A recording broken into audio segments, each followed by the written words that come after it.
Jadi yang pertama, pertanyaannya perlukah pendidikan politik, gitu ya? Karena Mas tadi mengamati banyak yang tidak peduli,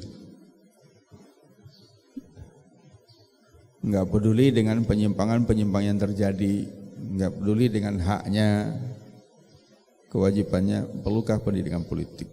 Nah, sebenarnya sejak sekolah sudah ada pelajaran.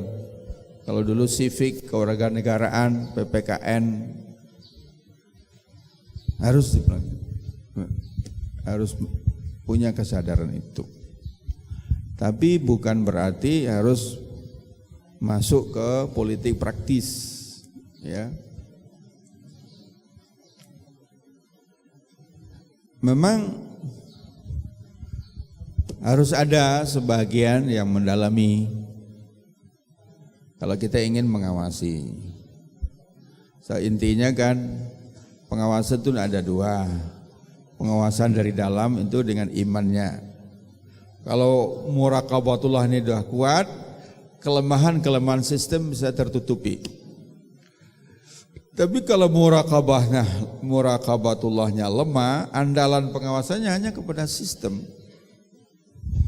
Ada pada sistem. Kita bisa lihat negara-negara di dunia ini yang tidak beriman, nggak percaya dengan hari akhir, nggak percaya dengan Allah, tapi pengawasan sistemnya kuat, bisa juga. Singapura misalkan, Singapura, nggak usah jauh-jauh, contohnya lu Singapura saja. Awalnya Singapura itu sangat kumuh, kotor, nggak ada disiplin. Jadi betul-betul Cina-Cina kampung. Kalau kita lihat perkampungan Cina yang enggak disiplin itu berantakan semua, ribut semua. Tapi Lee Kuan Yew menerapkan budaya tertib disiplin dengan tangan besi. Tertib, disiplin, jujur dengan tangan besi. Penuh sanksi, penuh denda. Jadi artinya dipaksakan oleh sistem. Tidak boleh menyeberang di sembarangan. Kalau ada nyebrang sembarangan, denda. Dan itu harus betul-betul denda dalam jumlah yang besar. Takut orang. Enggak boleh buang sampah sembarangan. Kalau dia buang sampah sembarangan, dendanya besar, takut orang. Enggak boleh makan permen karet di tempat umum. Kalau ada yang makan permen karet di tempat umum, denda. Dan aparatnya disiapkan betul-betul mengawasi dan denda. Maka itu semua takut. Sukses ya. Jepang sukses. Tanpa iman, Jepang bisa tertib, disiplin, jujur. Kenapa? Karena sistemnya dipatuhi oleh semua. Polisi yang mengawasi, disiplin. Hakim yang memutuskan perkara, disiplin. Jaksa, disiplin. Sipir penjara, disiplin. Semua disiplin, nggak bisa disogok, nggak bisa main-main, jalan. Saya kasih contoh. Ini contoh. Tanpa iman bisa juga, tapi harus dengan sistem yang kuat. Saya di Jepang naik Shinkansen, itu kereta cepat, 250 km per jam. Jadi Jogja Jakarta itu nggak nyampe 2 jam. Shinkansen. Gitu naik, saya tak tolong, kan saya nggak bisa bahasa Jepang. Saya buta huruf di sana. Mas, tolong tanyakan berapa kali stop, berapa kali berhenti, baru saya turun. Saya takut kebablasan, baca-baca tidak tahu. Dia tanya, berapa kali berhenti baru dia turun. Dia bilang, lihat karcismu. Di karcismu itu sudah ditulis, tujuanmu stasiun ini, nanti nyampe jam 1:10. Kamu punya jam nggak? Punya. Cocok jamnya, cocok. Nggak usah hitung-hitung berhenti berapa. Lihat saja jammu. Kalau sudah jam 1:10 menit turun. Tidak akan cepat 1 menit dan tidak akan lambat 1 menit, kata dia. Oh, sombong amat ini orang. Wah, saya penasaran. Akhirnya nggak tidur saya lihat jam aja. Ya Allah, mudah-mudahan lewat, persis ya, sesuai dengan jam itu, enggak lebih cepat 1 menit, enggak lebih kurang 1 menit, berhenti sampai di situ. Itu disiplinnya.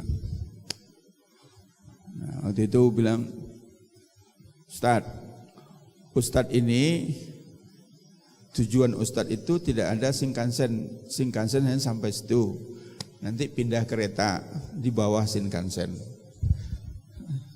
Sampai di stasiun, Shinkansen berhenti, Ustadz hanya diberi waktu 5 menit untuk pindah kereta. Keretanya sudah tersedia di sebelah kanan.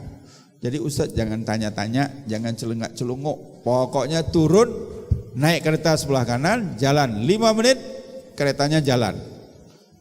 Wah, khawatir juga saya, wah gawat juga ini. Pindah kereta kok cuma 5 menit. Betul, saya lihat orang-orang yang mau pindah sudah berdiri di pintu, begitu kereta berhenti, turun, naik sana, 5 menit. Memindahkan berapa penumpang, berapa gerbong, bisa 5 menit. Kok bisa? Ya memang disiplinnya keras. Masinis kereta yang bukan Shinkansen, kereta dalam kota itu di setiap stasiun begitu berhenti tidak boleh melewati garis merah, ada garis merah. Kereta tidak boleh lewat garis itu. Kalau lewat hanya beberapa senti saja lewat berhentinya, masinisnya langsung dipecat. Tidak ada peringatan-peringatan. Bayang itu, nggak boleh lewat sedikit, jadi masinisnya harus pas. Nah coba, gila disiplin orang Jepang itu. Sanksinya memang bukan main. Bisa bersih, betul-betul bersih, jujur. Nah kita di Indonesia ini kan dua-duanya ada. Di negara kita kan dua-duanya ada. Muslimnya 87%, berarti pengawasan internal imannya ada, sistemnya juga ada. Tapi kenapa kok banyak yang melanggar? Karena pertama, imannya lemah. Kenapa imannya lemah? Karena tahu ada tobat. Ya apa-apalah melanggar, nanti tobat. Jadi gara-gara pengetahuan tobatnya dia mudah melanggar. Gampang kok minta ampun, nanti saya ke Mekah umrah berdoa di Multazam, ya Allah ampuni segala dosa saya yang lalu ya. Umrah kan mengampuni dosa dari satu umrah ke umrah berikutnya. Ya sudah, kalau banyak dosa lagi umrah lagi. Gitu. Datang ke masjid, istighfar, ketemu, datang berkunjung ke pesantren, minta tolong pakai doain, pakai didoain. Nah, salah memahami agama.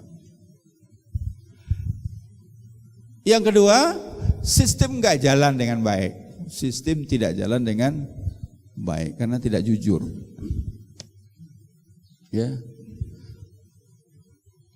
melanggar, harusnya ditilang, tapi bisa juga damai, damai aja.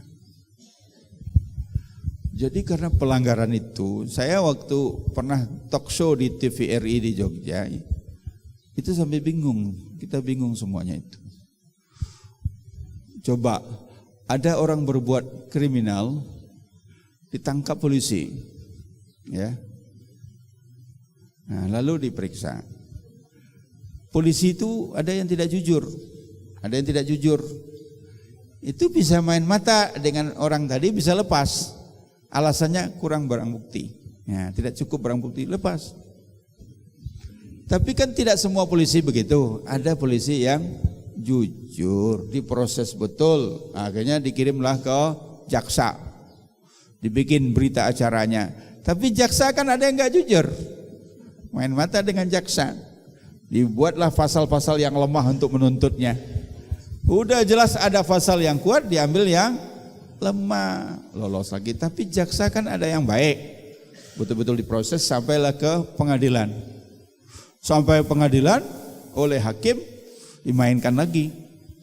Nah, berani berapa? Melalui pengacara ada dana berapa? Bisa kita atur. Tapi kan tidak semua hakim begitu. Ada hakim yang jujur, di sidang betul, enggak peduli sogokan, masuk penjara. Sampai di penjara dimainkan oleh sipir penjara. Mau di dalam apa mau di luar? Kalau mau di luar bayar sekian, di luarnya semalam sekian, seminggu sekian. Tapi kan tidak semua sipir penjara begitu. Jadi dapat polisi yang jujur, hakim jaksa yang jujur, hakim yang jujur, masuk penjara, dilepas di penjara, kabur. Kayak Edi Tanzil, hilang tanpa jejak, lari tanpa jejak. Makanya orang mengusulkan lebih baik bikin sepatu mereknya Edi Tanzil, lari tanpa jejak. Itu sepatu yang paling cepat, Edi Tanzil. Coba sampai sekarang nggak tahu kemana dia pergi.